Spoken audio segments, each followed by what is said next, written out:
most gardeners make the same mistake once they finally get compost to stop heating up. They call it done, dump it straight onto beds, and expect instant results. What they get instead is stalled growth, pale leaves, and seedlings that never really take off. The compost wasn't bad, it just wasn't finished in the way plants actually need. When the pile cools down, the real work is only starting. The hot phase of composting gets all the attention because it's dramatic. Steam, heat, volume shrinking fast. But once that heat fades, you don't have finished compost yet. What you have is stabilized organic matter that still needs time to mature. This curing phase is where fungi move in, complex compounds break down, and nutrients stop swinging wildly. In my own beds, compost that looks dark and crumbly but hasn't cured will still cause problems. I've seen lettuce yellow within 2 weeks and tomatoes stall hard, even though the compost looked ready. Letting that same batch sit for another 6 to 8 weeks completely changed how it behaved in the soil. Immature compost steals nitrogen, whether you notice or not. One of the most common side effects of rushing compost is nitrogen theft. Microbes don't care that your plants need nutrients right now. If there's still complex carbon left to break down, those microbes will pull nitrogen from the surrounding soil to finish the job. Your plants lose even though you just added something you thought was feeding them. This shows up fastest in raised beds where nutrient reserves are limited. I've measured beds where nitrogen dropped sharply within 10 days of adding compost that hadn't fully cured. The fix wasn't fertilizer. The fix was time. Once compost smells like forest soil instead of sour or sharp, nitrogen tie-up stops being an issue. Smell tells you more than temperature ever will. People rely too heavily on temperature to judge compost readiness. Heat only tells you about bacterial activity. Smell tells you about balance. Finished compost should smell like fresh earth, not vinegar, not ammonia, and not nothing. If there's still an acidic edge or a sharpness when you dig in, curing isn't finished. I keep curing compost slightly moist and loosely covered for airflow. In warm weather, 4 to 6 weeks is often enough. In cooler conditions, it can take 3 months. Rushing this stage saves no time because you pay for it later in lost growth. Even good compost needs to be screened if you want, consistent results. Fully cured compost still contains materials that didn't break down completely. Things like twigs, pits, eggshells, and fibrous stems. Now, leaving those in doesn't ruin compost, but it does limit how you can use it. I screen anything going into seed-starting mixes, containers, or fine top dressing. Honestly, a half-inch screen is enough for most garden uses. The material that doesn't pass through isn't waste. It goes straight back into the next pile. This keeps carbon cycling and, well, improves future batches.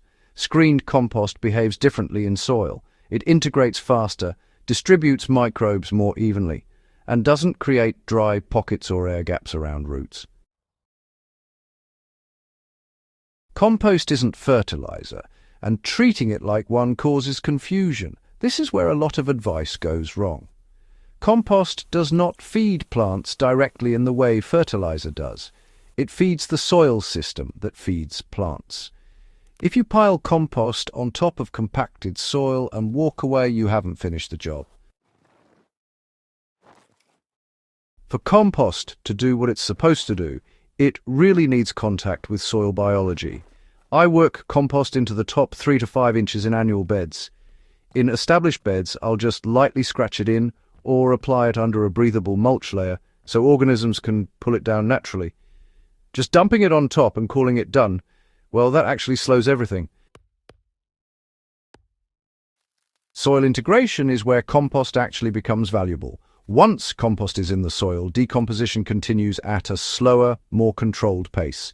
Nutrients are released gradually, aggregates form, water retention improves. That's the real finish line. Compost only becomes humus when soil organisms finish processing it underground. In sandy soil, this improves moisture holding dramatically within one season. In clay soil, structure changes are slower but noticeable after repeated applications. I've reclaimed heavy clay beds over 3 years using cured compost integrated shallowly, not buried deep and not left sitting on the surface.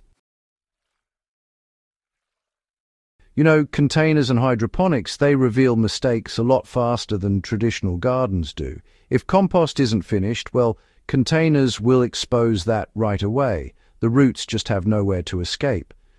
Personally, I never use unscreened or uncured compost in pots. Even at just 10% of a potting mix, immature compost can really stunt growth. In hydroponic systems, compost tea made from immature compost can cause instability, and it happens fast. Things like pH swings, biofilm buildup, and root stress start to show up within just a few days. On the other hand, fully cured and screened compost produces stable teas that actually support root health rather than competing with it. Finished compost is a transition material, not a destination.